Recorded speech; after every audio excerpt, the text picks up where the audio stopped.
Good morning. Good morning. Mary Kay Homan, formerly Mark Christine. Right. Was your religious name? How'd you Right. get Mark Christine? My brother is Mark and my sister is Christine. Oh, not your parents. My dad's name was Aloysius, and Mine was Oswald, so I understand. yeah, my sister spells her name Kristine, which is not really the saint, and so my religious name was CH. So my sister said I never really took her name. Yeah. So you grew up in Detroit on the west side. I did. In the our house was in the Fullerton, Wyoming area, and went to St. Bridget's. Right. Yay. And then everybody, or most of the girls from my class, went to Immaculata. Correct. Which is the IHM high school, and that's where I was going to go because that's where all my friends were going. One day, Mom comes home because she was good friends with the principal at Bridget's, Sister Frances Clare, and announces to me that the Adrian Dominicans are opening up a brand new school, Rosary High School, and I was going there. And there was great weeping and gnashing of teeth, but it did no good. I went there, which it turned out to be a wonderful experience. But so you went there just when it opened? We were the first graduating class. When we started in 1956, we only had freshmen in the school, so we were always the top class, and then graduated in 60. And sadly, that school closed in 1974. It was only open 18 years. Interesting. Yeah. So. Why was that? Well, enrollment was dropping, and it was built in kind of an industrial area. It was on Greenfield, right near Joy Road. So it wasn't conducive, but in the beginning, it drew students from all the Northwest parishes in Detroit, Bridget's and Precious Blood and Presentation and all those. And then it also drew students from the West. Well, by 74, Bishop Borges High School had been built. And the parishes to the right, to the north, just didn't send many girls anymore. The neighborhoods were changing, and it was just a demographic. Your history with high schools and closing, yeah, et cetera, exactly. et cetera. And then Wayne County Community College came in, and I think they made an offer they couldn't refuse. I mean, it might have gone for a few more years, except they had a chance to sell it. So, all right, the Homan life, the Homan. What was your family life like with the siblings and? As I said, I have a brother and a sister. My brother, when I entered in 1960, my brother was in 6th grade, and my sister was in 3rd. So I was the elder and wiser of the three of them. I tell them that all the time. It was a very traditional, family. When I was in high school, my mother was a nurse, and when I was in high school, my mom went back to work part-time, and she worked in a doctor's office, and then later she went and worked in a hospital and worked. She liked working night shift. But my mother was a very special woman. As being a nurse and not working most of my grade school years, she saved more people's lives on our block. They would call her, and she was like the first responder. Oh my! And if Mom hadn't gone, they wouldn't have made it. So my mom was a very special lady, and she was very, it was an different time. We used to have Black Rosary. Tell me about it. Yeah, that's right. And and the parish, St. Bridget's, was like the center of social life, and it became even more so when my sister got there. Got in the older grades because she was into sports. We didn't have sports. It wasn't until the year I entered that they built the gym and everything, so we just didn't have sports and after-school activities and stuff. But anyway, it was... And you had supper together, and you... Oh, yeah. Yeah. And we played outside and had to be home when the street lights were on, and of course, I was a kid during the whole polio thing, where all the pools were closed and places we used to go play. We had kids at Bridget's that had polio. The O'Briens. Did you know the O'Briens? Oh, yeah. That girl in the iron lung. Yeah. Yeah. Interesting.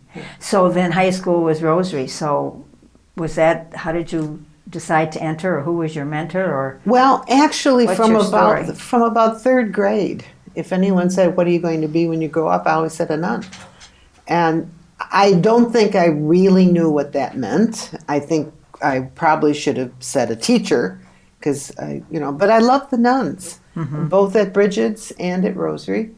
And those were both Dominicans? And both Adrian Dominican Dominicans. schools. And it was the joy that the sisters showed and shared, and that's what really drew me. When I was in grade school, a nun would, they didn't celebrate birthdays, they celebrated feast days. And so, like somebody's teaching partner, it was their feast day, and the nun that taught me, she would plan all this with the class, and we'd go over and surprise her, and it was just fun. It was good things. And they were good teachers. They were tough teachers. They were tough. And I can't say I totally loved every one of my teachers, because they're all human, but by and large, it was a wonderful experience, and Rosary was the greatest choice for me. I made my Rosary class. Did you ever tell your mom that was a great choice, or she was right? I don't know. I think she knew. From my Rosary class, we're going to celebrate our 60th in 2020. Oh, next year, good. And we have a group that meets for lunch about every 6 weeks. We call ourselves the Lunch Bunch. Oh, that's nice. And the word goes out, and sometimes there's 10 people there, and sometimes there's 30 people there. It's so it just was a wonderful group of women, and it was happy and joyous and challenging. So there was no discussion when it was time to enter? Your folks were for it? They did. Well, they didn't go one way or the other. I mean, they really wanted it to be my choice, and they were very supportive. And my mother doesn't sew, so a lady friend of hers sewed all my postulant outfits and everything. My sister, who, as I said, was a third grader at the time, we shared a bedroom. And one day she disappeared. And she was upset about me entering, and she just kind of took off for the day, which was very nerve-wracking. We were all out, combing the neighborhood. The police came, and of course, here's this trunk, so they go through the whole trunk, all the stuff that's in it and everything. And then the day I entered, remember how we used to sit on the front lawn, and Dad and my brother took my trunk around to the trunk room and everything, and then Mary Phillip, who was the principal of Rosary, came along, and she says, "Now it's time for Mary Kay to come into the Mother House building," and my sister kicked her in the shins. She was not at all happy that I was entering. Isn't that funny? Yeah. Oh, gosh. I don't remember what Mary Phillip said or did, but I'm sure she took it in great stride. I'm sure she went in the place laughing. Yeah. So then you entered, and formation and all of that. You know what was really neat? The week before we entered, because we had like a week between graduation and entering, my dad took that week off. He was a milkman, delivered milk for Borden's. And he took the week off, and we couldn't afford to go to Florida or anything. Right. And we did something every day. We went to the zoo one day. We went Bablo one day. We just did something different every day. And I look back at that with great love and joy, because so many of the women who entered with me took that week and went with their friends off to Florida or whatever, and it just made so many great family memories, I'm trying to think what we did. I don't know. When you entered so quickly out of there wasn't much time to change your mind. No, you're not kidding. You're not kidding. So then through formation, and then you were first sent out to, you went out right away? I went out as a postulant, I could never figure out. Taught? Yes, I went to New Baltimore, Michigan, taught a 5th and 6th grade combination, and I loved it. How many in the room? I think I had 50-some, Usually, and those numbers were big way back. Yeah.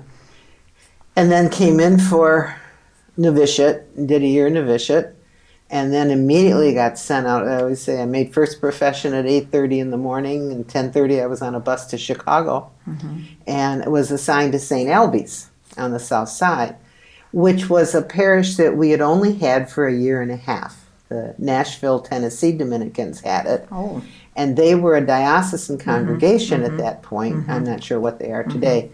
And their bishop called them all home, called them all back to Nashville. So they had to give up that school, which I'm sure was very hard for them because they got a lot of vocations. And so in August, home visit week, not only do we have Adrian Dominicans coming, we had all these Nashville, Tennessee Dominicans. That's where I first met Sister Cyrilla. Oh. Yeah. Cyrilla was a... Nashville. Nashville. Yeah. Oh. Yeah. And we're just blocked, well, maybe a mile or two from Aquinas High School. So we had women coming and staying with us who weren't Albee people, but they graduated from Aquinas. And I can remember one summer we had so many coming that Sister Mary Burns, rented cots, and we stayed in classrooms in the school.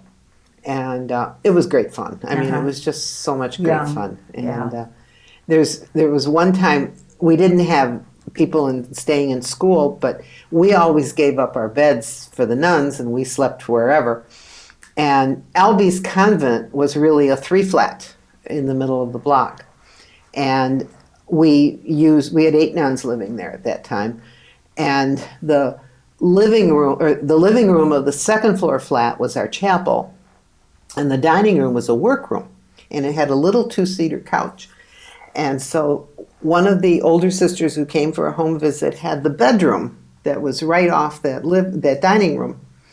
And I'm sleeping on that 2-seater couch in the dining room, and I'm a pretty heavy sleeper. My legs are hanging out over. Well, the nun had a heart attack, or thought she had so they call EMS. EMS comes.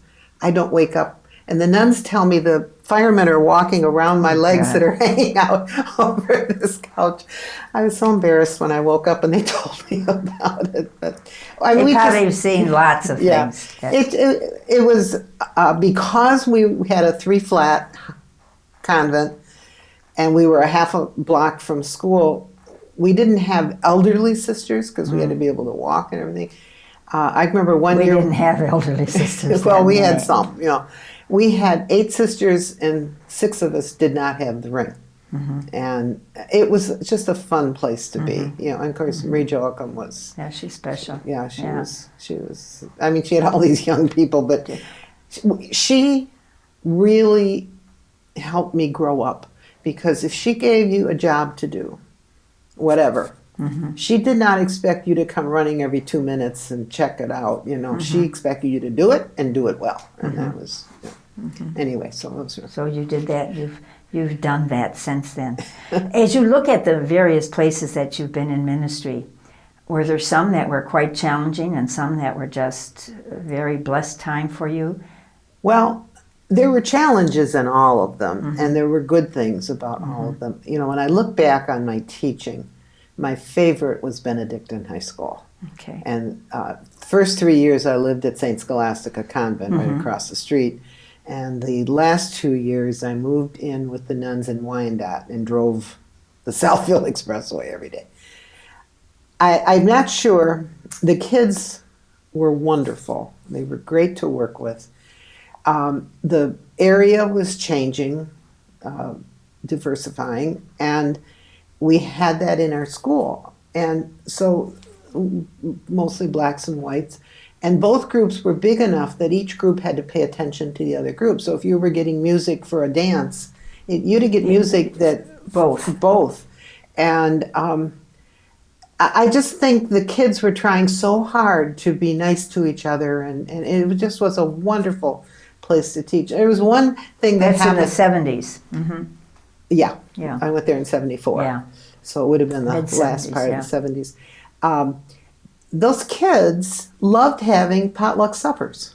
I mean, I've never been at a group that did that or a place, and probably because it was a fun night and free. I mean, usually the girls brought the food, the boys brought the boom box and maybe drinks, and they would be in the cafeteria And so this one time, our cafeteria was kind of long and skinny, so there were like 2 sets of parallel tables.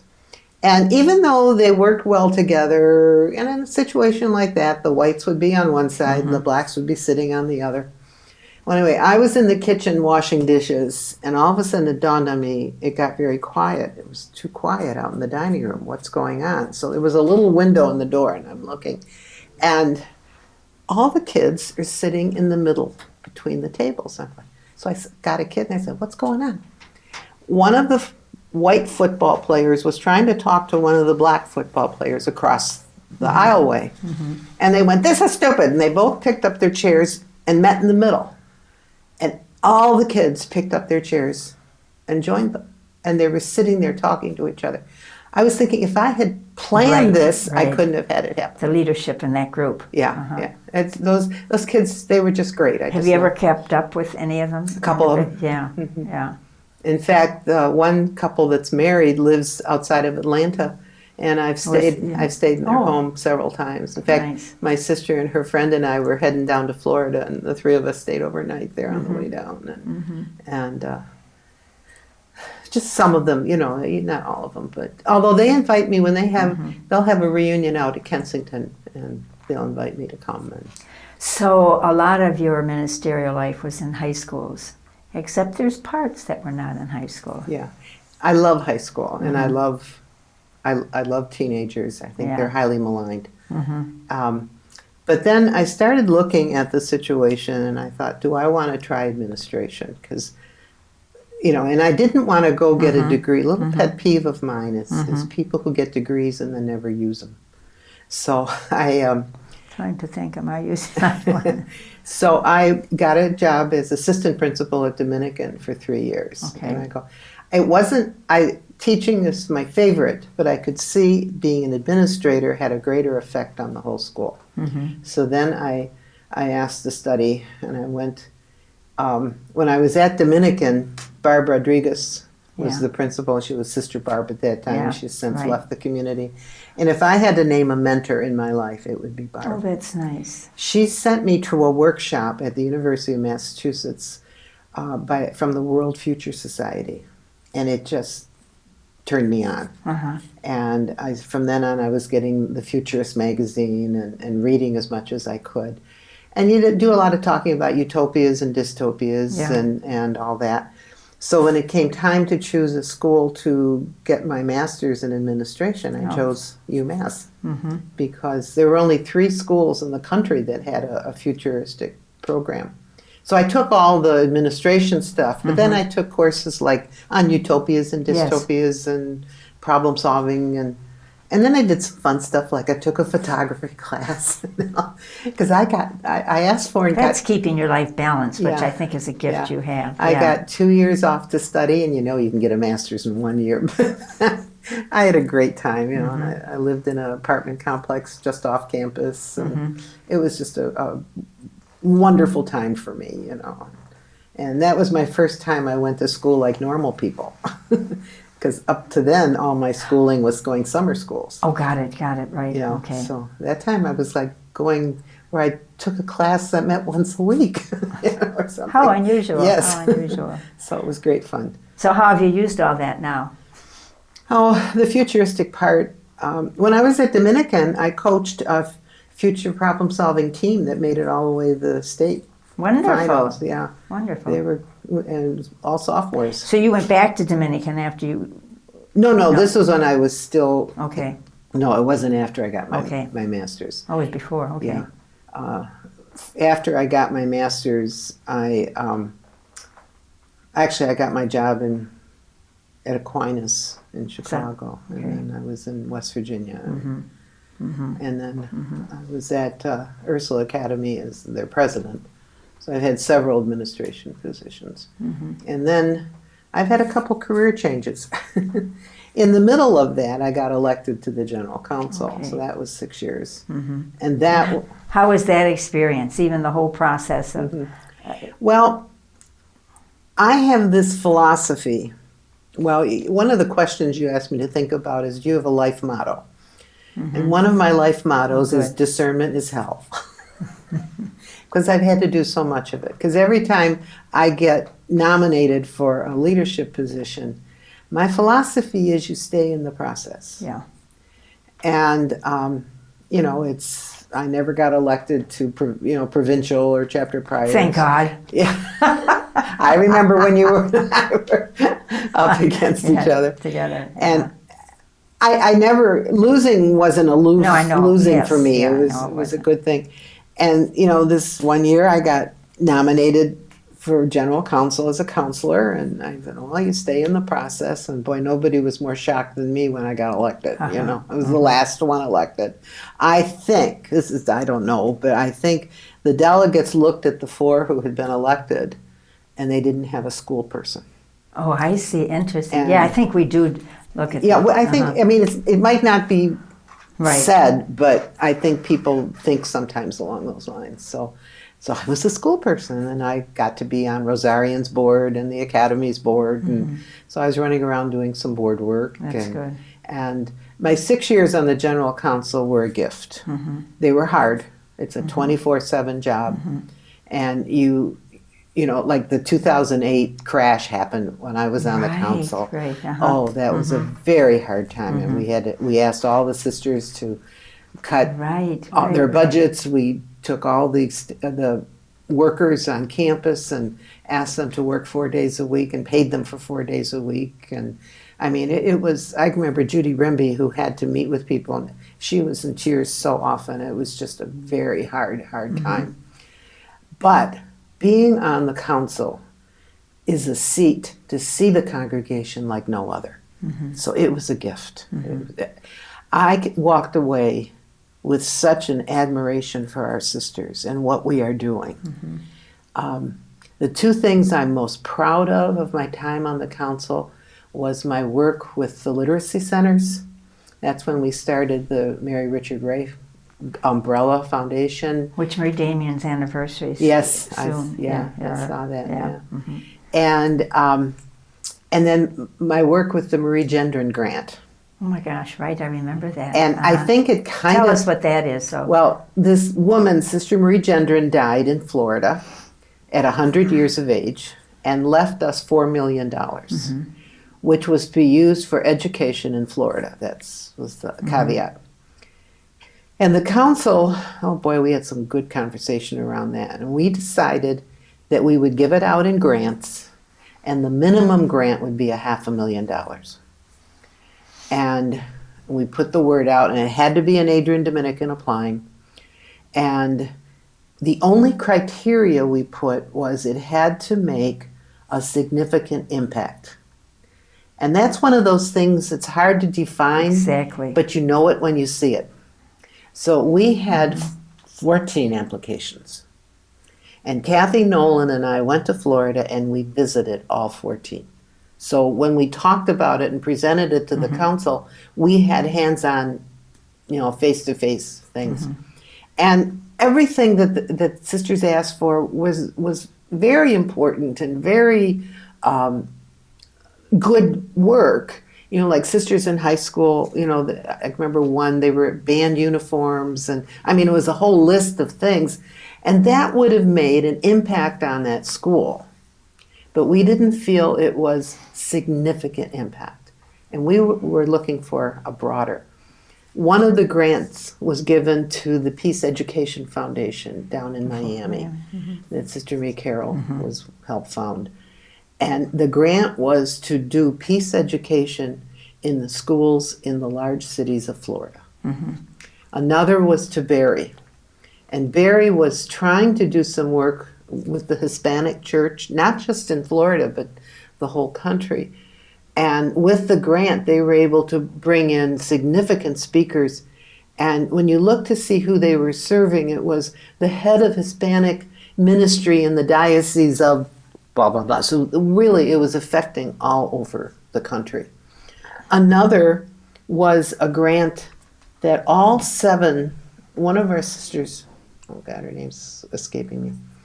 Anyway, she got the heads of education from all 7 dioceses to go together with this and to write this grant.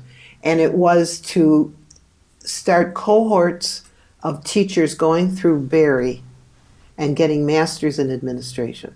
So it was educating people to be leaders in the Catholic schools. And I think we had 2 cohorts went through. And Marguerite Renwart, Right. my brain, welcome to my age. And Marguerite did a fantastic job of getting, these superintendents together, and I know a future leader at Rosarian, an assistant principal, went through the program, and they were in schools all over the state of Florida. And another was Sister Pat Seaman was working at the law school at St. Thomas University, and she got the law school at St. Thomas and the law school at Barry to go together on this. And they really started almost like a new field, earth jurisprudence. And right, I never heard that term, but until Pat did that. That's great. Yeah, and anyway, so those are two areas I'm very, very and as you're proud talking about that, it brings up other things that were going on at that time. And no matter what you decide and what you feel from your perspective, there's always people that have suffered from the decisions. Why wasn't because I had and to, that's a hard thing Yeah. for someone in leadership. yeah, You can never fully explain why. yeah. It's just what happened. As I said, there were 14 applicants, and we right. gave 5 grants. Right. And I didn't feel I could tell people in a letter. I called them. Oh, call them. Yeah, I do too. There's some things. Yeah, and we talked about it, and I tried to explain as best I could. I know there and that's were some, a nice gift you have too, there were hurt Mary Kay, feelings. is in your interactions with people. You certainly do present yourself as a very caring, compassionate person. Oh, thank so you. no matter what you do or how you do it, I know that was a hard time regarding that that grant. So, I thank you for that. Now, what else is happening in your life at this time? I mean, you left. We left out a 9-year piece that I worked in the development office. Oh, for God, how could I forget you right down the hall? And God, I loved, that was a That's gift too. right. Travel around and visit our donors and all that. What a gift. Yeah. Again, that's another thing that you that was, and you make friends. When you visit somebody every year, they become friends. So even after I left the development, my Christmas card list was, and anyway, so that was a gifted time. You were in development how long? 7 years the first time, and then 2 more years. As the what was the special one that you were on? Well, the giving. Oh, I was hired to start plan giving. Plan giving, yeah. And me, who didn't know the difference between an annuity and a trust, I'm supposed to start plan giving, but they sent me for classes and to annuity school. Yeah, annuity school.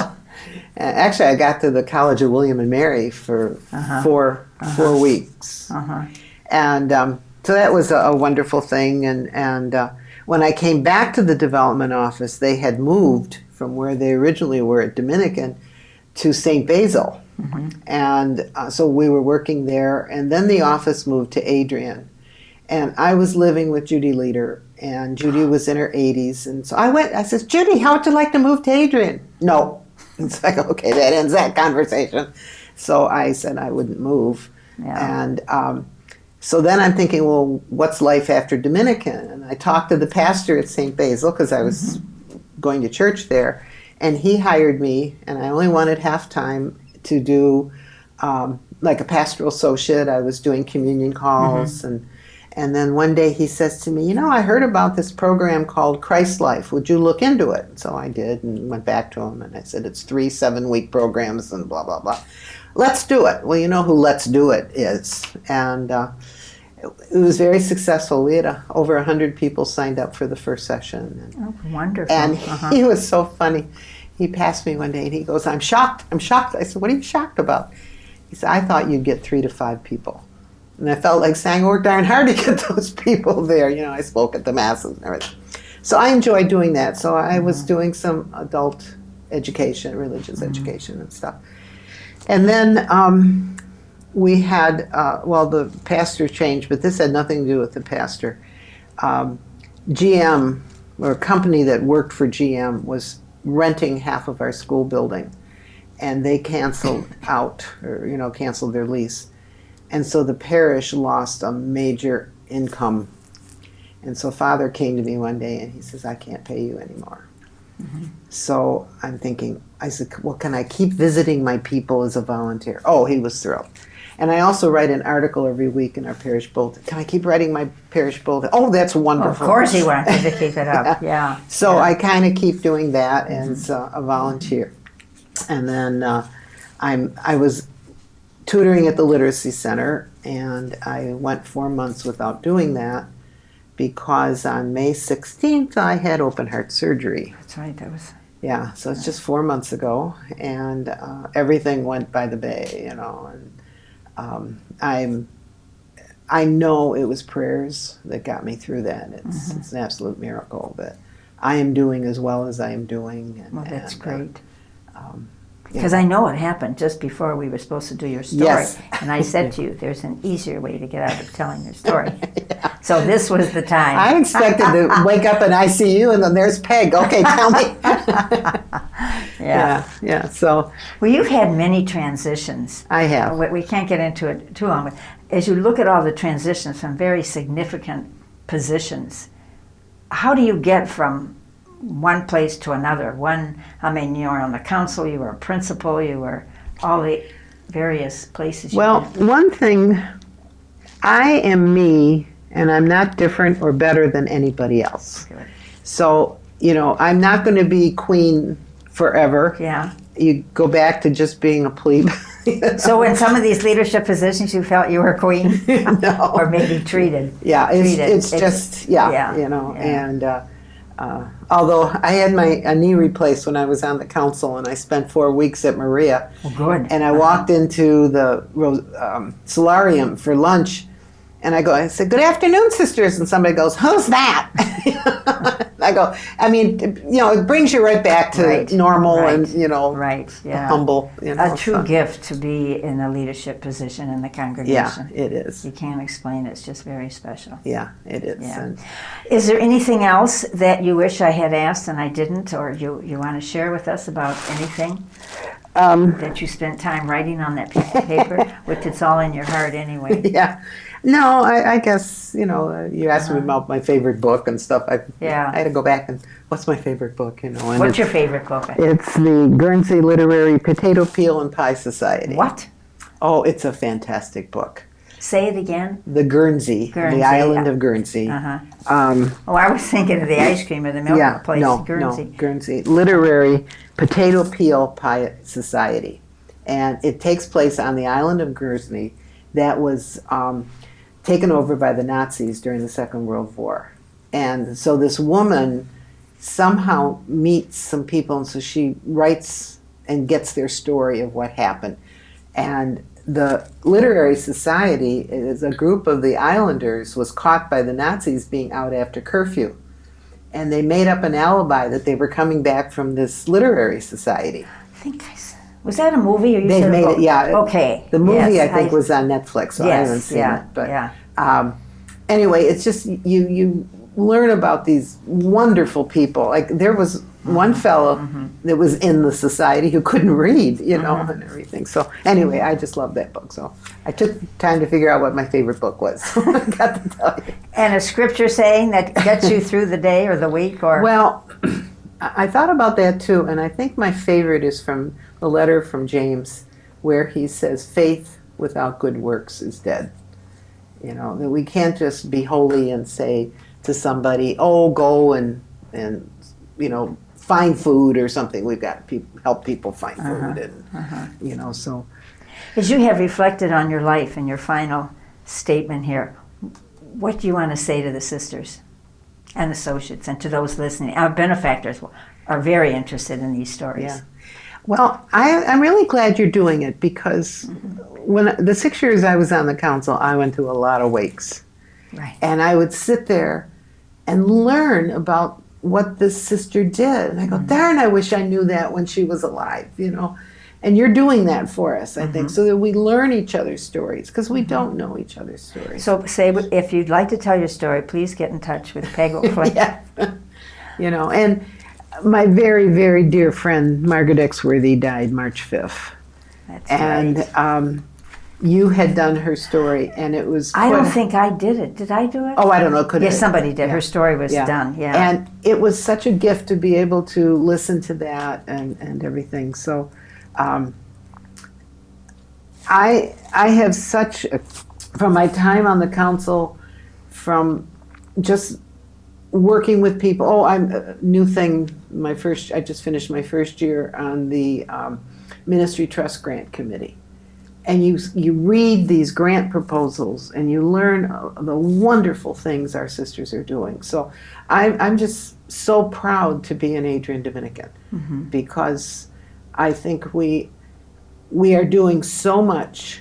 I had a lady ask me while I was at heart rehab just Monday, and she said, my daughter asked me what the nuns do. So she was asking me I think we talked for 10 minutes, because you name it, and there's a nun doing it somewhere. Tell her to go on YouTube and watch Adrian Dominican Sisters, and then just pick out one of the people. Yeah. So anyway, Mary Kay, I just can't thank you enough for your willingness to come. And you are, I think we heard this in formation, or we've heard it many times, about the importance and the compliment of being a community woman.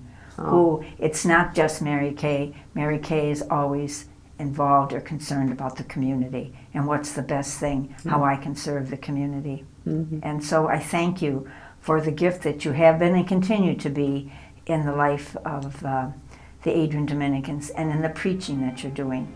So thank you so much. You're very and welcome. I ask you to please go out and encourage our sisters to come and tell their story. We'll accommodate their schedule. Yeah. Okay, thank you so much. Oh, thank you. And thank you for doing this.